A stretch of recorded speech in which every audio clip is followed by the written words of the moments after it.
surprise. Exactly. And there he is. Let's listen to him live. Good morning. I'm here to give you an update on the FBI's investigation of Secretary Clinton's use of a personal email system during her time as Secretary of State.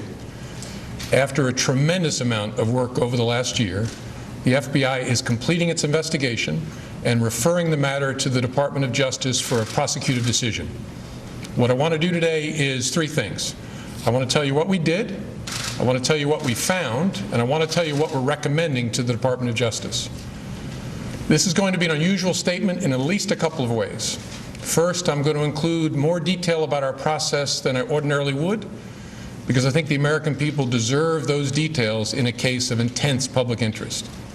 And second, I have not coordinated this statement or reviewed it in any way with the Department of Justice or any other part of the government. They do not know what I'm about to say.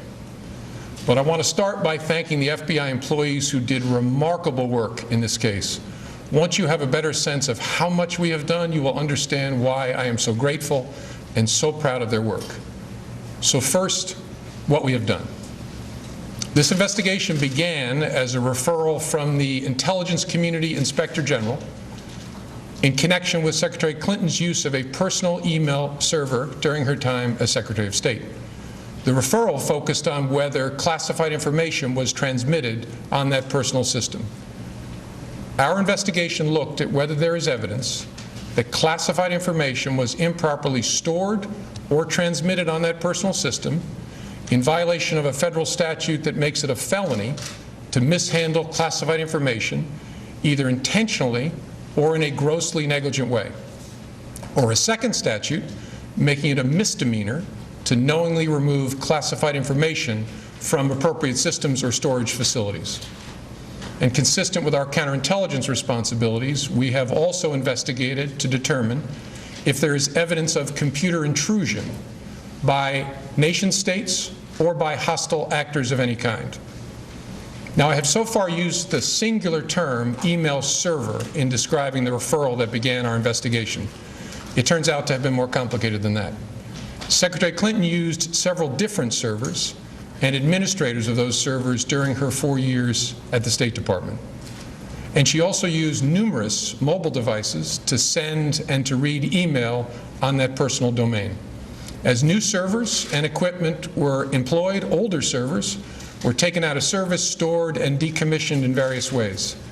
Piecing all of that back together to gain as full an understanding as possible of the ways in which personal email was used for government work has been a painstaking undertaking, requiring thousands of hours of effort. For example, when one of Secretary Clinton's servers was decommissioned in 2013, the email software was removed.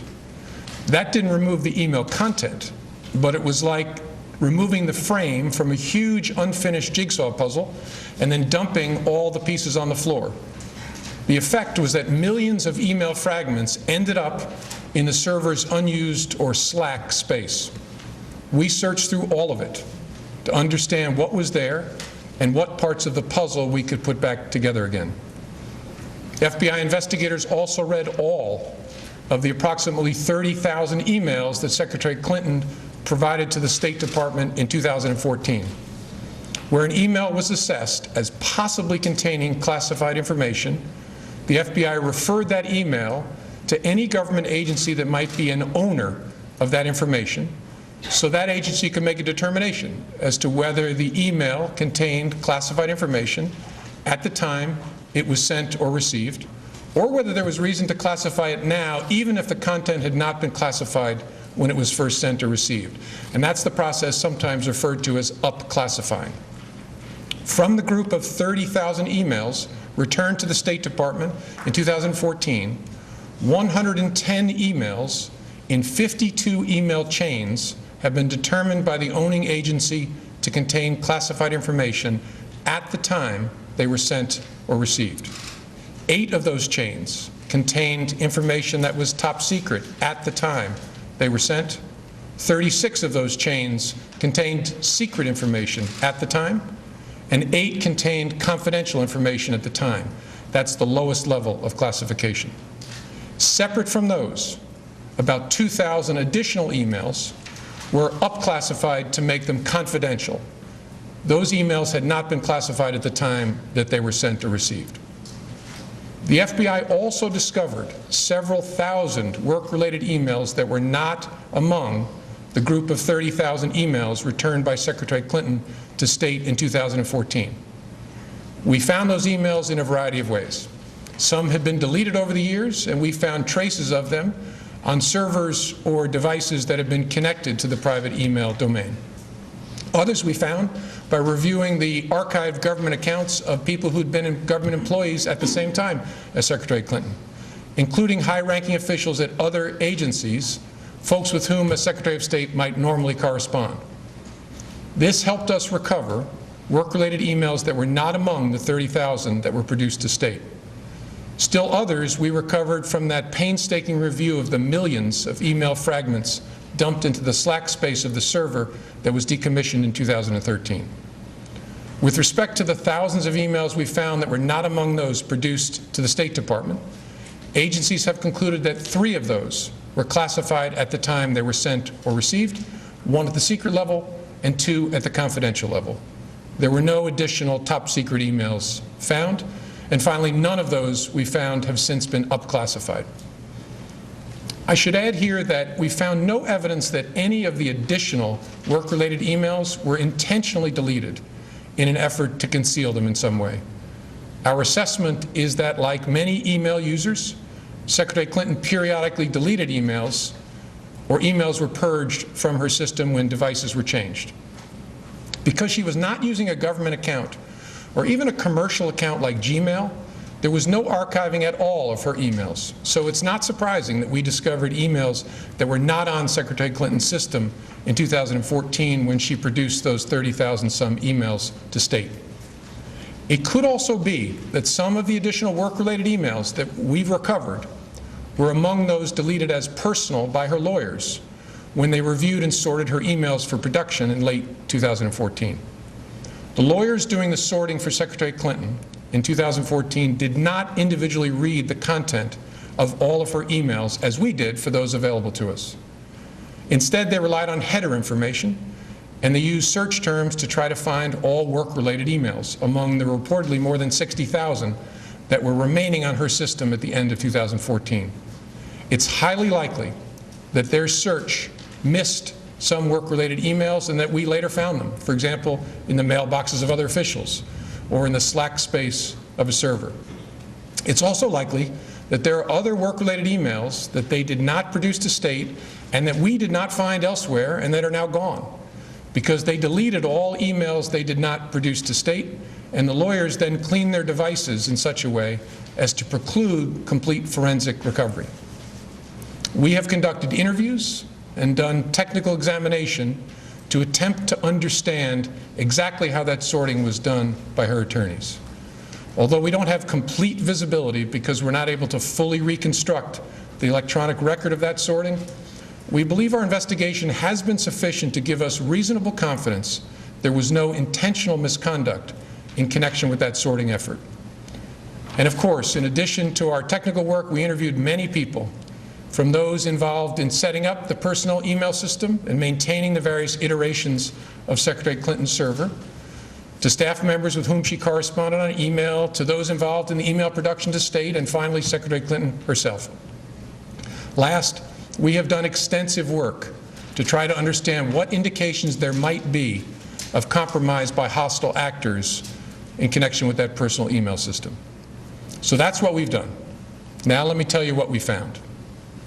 Although we did not find clear evidence that Secretary Clinton or her colleagues intended to violate laws governing the handling of classified information, there is evidence that they were extremely careless in their handling of very sensitive, highly classified information. For example, 7 email chains concern matters that were classified at the top secret special access program at the time they were sent and received. Those chains involve Secretary Clinton both sending emails about those matters and receiving emails about those same matters. There is evidence to support a conclusion that any reasonable person in Secretary Clinton's position or in the position of those with whom she was corresponding about those matters, should have known that an unclassified system was no place for that conversation. In addition to this highly sensitive information, we also found information that was properly classified as secret by the U.S. intelligence community at the time it was discussed on email. That is, excluding any later up-classified emails. None of these emails should have been on any kind of unclassified system, but their presence is especially concerning because all of these emails were housed on unclassified personal servers, not even supported by full-time security staff like those found at agencies and departments of the United States government, or even with a commercial email service like Gmail. I think it's also important to say something about the marking of classified information. Only a very small number of the emails here containing classified information bore markings that indicated the presence of classified information. But even if information is not marked classified in an email, participants who know or should know that the subject matter is classified are still obligated to protect it. And while not the focus of our investigation, we also developed evidence that the security culture of the State Department, in general, and with respect to the use of unclassified systems in particular, was generally lacking in the kind of care for classified information that's found elsewhere in the U.S. government. With respect to potential computer intrusion by hostile actors, we did not find direct evidence that Secretary Clinton's personal email domain, in its various configurations since 2009, was hacked successfully. But given the nature of the system and of the actors potentially involved, we assess we would be unlikely to see such direct evidence. We do assess that hostile actors gained access to the private commercial email accounts of people with whom Secretary Clinton was in regular contact from her personal account. We also assess that Secretary Clinton's use of a personal email domain was both known by a large number of people and readily apparent. She also used her personal email extensively while outside the United States, including sending and receiving work-related emails in the territory of sophisticated adversaries. Given that combination of factors, we assess it is possible that hostile actors gained access to Secretary Clinton's personal email account. So that's what we found. Finally, with respect to our recommendation to the Department of Justice. In our system, the prosecutors make the decisions about whether charges are appropriate based on evidence that the FBI helps collect. Although we don't normally make public our recommendations to the prosecutors, we frequently make recommendations and engage in productive conversations with prosecutors about what resolution may be appropriate given the evidence. In this case, given the importance of the matter, I think unusual transparency is in order. Although there is evidence of potential violations of the statutes regarding the handling of classified information, our judgment is that no reasonable prosecutor would bring such a case.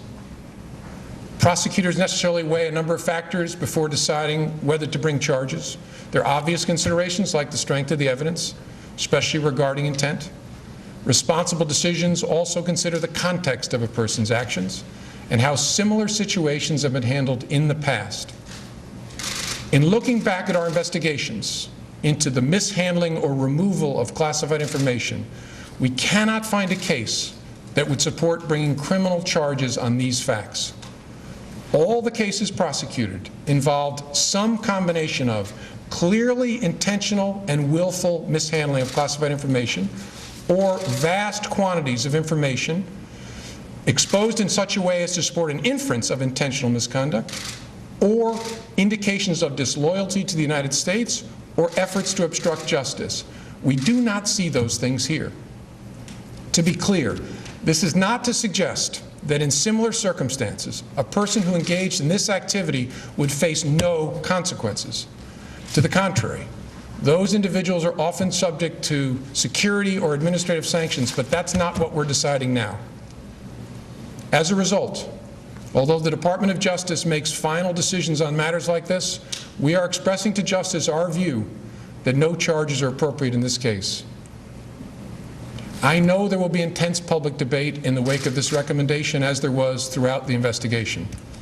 What I can assure the American people is that this investigation was done honestly, competently, and independently, No outside influence of any kind was brought to bear. I know there were many opinions expressed by people who are not part of the investigation, including people in government, but none of that mattered to us.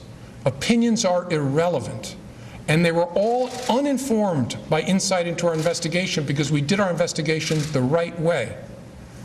Only facts matter, and the FBI found them here in an entirely apolitical and professional way. I couldn't be prouder to be part of this organization. Thank you very much. Director Comey, there are people who say you're making this announcement. There had been speculation that the FBI director might answer questions.